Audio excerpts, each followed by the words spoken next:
টানা বৃষ্টি আর মেঘনা নদীর জোয়ারে পানি জমে লক্ষ্মীপুরের সর্বত্র জলাবদ্ধতা সৃষ্টি হয়েছে। এতে পানিবন্দী হয়ে পড়েছেন প্রায় ৬ লাখ মানুষ। জলাবদ্ধতা নিরসনে স্থানীয়দের সহযোগিতায় খালের অবৈধ বাঁধ অপসারণ করছে উপজেলা প্রশাসন। এছাড়া পানি বন্দীদের জন্য প্রশাসনের পক্ষ থেকে শুকনো খাবার বিতরণ কার্যক্রম অব্যাহত রয়েছে। লক্ষ্মীপুর জেলা প্রশাসক সুরাইয়া জাহান জানান, লক্ষ্মীপুর সদর, রামগতি, কমলনগর, রায়পুর ও রামগঞ্জের সর্বত্র জলাবদ্ধতা সৃষ্টি হয়েছে।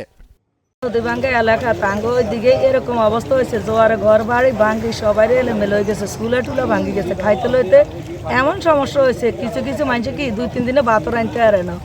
দিতে যাইতে পারি না, মায়ের সাথে যাইতে পারি না এই স্থানের জন্য। রাস্তা কেন ঠিক করে দিলে, ডেরি কেন দিলে, আঙ্গরে কিছু সহযোগিতা করলে তো আঙ্গ বাড়ি কেন পানি কাজে থাকতে না। আমরা অন্য দিতে পানির মধ্যে বাসি, আমরা উপরের দিকে যাইতে আসি, আমাকে কত অশান্তি, শান্তি নেই কোনো।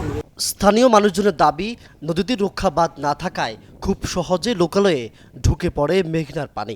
এতে বছরের বেশিরভাগ সময়ে মেঘনার জলোচ্ছ্বাসে জনজীবন অস্বাভাবিক হয়ে পড়ে।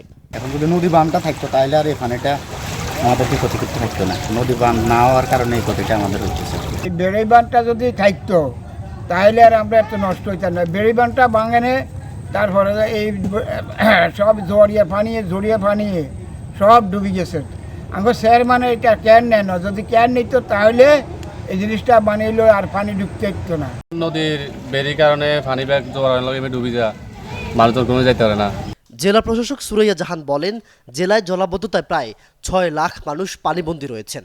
বুধবার থেকে শুকনো খাবার বিতরণ কার্যক্রম অব্যাহত রয়েছে। এছাড়া আমাদের স্থায়ী অস্থায়ী ১৮৯টি সাইক্লোন শেল্টারগুলো প্রস্তুত রয়েছে।